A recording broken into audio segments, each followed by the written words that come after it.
नमस्कार दोस्तों, स्वागत है आपका मेरी YouTube चैनल सवी ठाकुर आज के विचार में। दोस्तों, एकता में शक्ति होती है, एकता में बल होता है।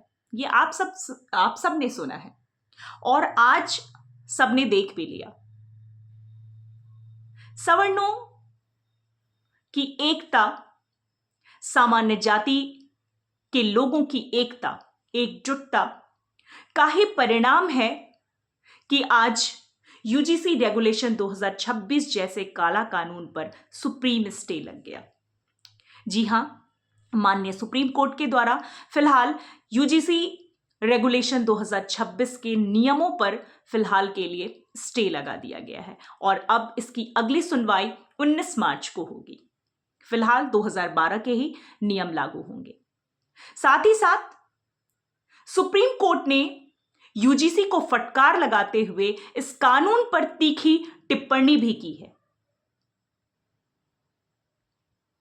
वो सारी चीजें बताई हैं, वो निगेटिव पॉइंट्स बताए हैं जो कि सरकार को नहीं दिख रहा था इस कानून में।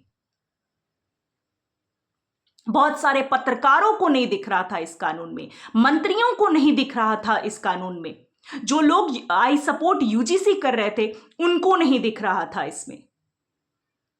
और वही सारी चीजें आज सुप्रीम कोर्ट ने उस नेगेटिव पॉइंट्स को गिनवाया है सुप्रीम कोर्ट में। मैं आपको बताती हूं कि इस यूजीसी कानून पर सुप्रीम कोर्ट ने क्या तीखी टिप्पणियां की हैं। सुप्रीम कोर्ट ने कहा है कि यह कानून हमारे समाज में भेदभाव को बढ़ाने वाला कानून है।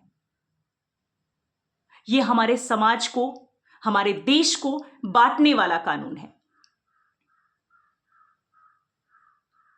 साथ ही सुप्रीम कोर्ट ने सरकार को यह कहा है कि आप यूजीसी को नोटिस भेजिए, एक नया ड्राफ्ट तैयार किया जाए, वो भी एक्सपर्ट के देखरेख में। इस कानून के दुरुपयोग का खतरा बहुत बड़ा है। साथ ही सुप्रीम कोर्ट ने यह भी कहा है कि हमने 75 साल दिए हैं इस देश को जात पात से मुक्त करने के लिए, जाति विहीन करने के लिए, और यह कानून हमें आगे बढ़ने की बजाय उल्टी दिशा में ले जाएगा, जो कि हमें नहीं करना है। और यही सारी चीजें इतने दिन से सवर्ण समाज, सामान्य वर्ग के लोग सरकार को समझा रही थी, लेकिन उनके पल्ले कुछ भी नहीं पड़ रहा था। फाइनली सुप्रीम कोर्ट ने इसमें अपनी दखलंदाजी की और परिणाम आज सबके सामने है। और यह सब हो पाया सवर्णों की एकता की वजह से, सवर्ण समाज के विश्वास की वजह से। देखिए, मैं किसी भी जाति के, किसी भी धर्म के खिलाफ नहीं हूं। कानून बनना चाहिए, लेकिन किसके लिए? पिछड़ों के लिए, वंचितों के लिए, पीड़ितों के लिए, ना कि समाज के एक समुदाय को अन्य समुदाय से अलग करने के लिए। आप बाकियों को आपने मान लिया कि वो शोषित है और समाज का एक वर्ग ही शोषण कर रहा है। क्या एक सवर्ण समाज ही सबसे बड़ा दोषी है? आपने पहले ही मान लिया कि वो सबसे बड़ा दोषी है। ये नहीं होता है। कानून बनना चाहिए, लेकिन कानून ऐसा बनना चाहिए जिसमें निर्दोष को सजा ना मिले और दोषी सजा से बच ना पाए। खैर, माननीय सुप्रीम कोर्ट का बहुत बहुत आभार कि उन्होंने इस काला कानून पे फिलहाल स्टे लगाया।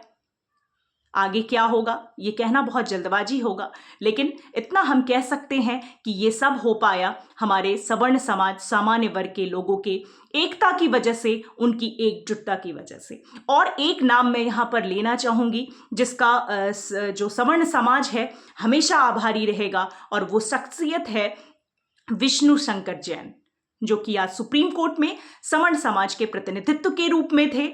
और सवर्ण समाज विष्णु शंकर जैन जी का सदैव आभारी रहेगा। वीडियो अगर अच्छी लगे तो लाइक, शेयर, कमेंट जरूर करिएगा।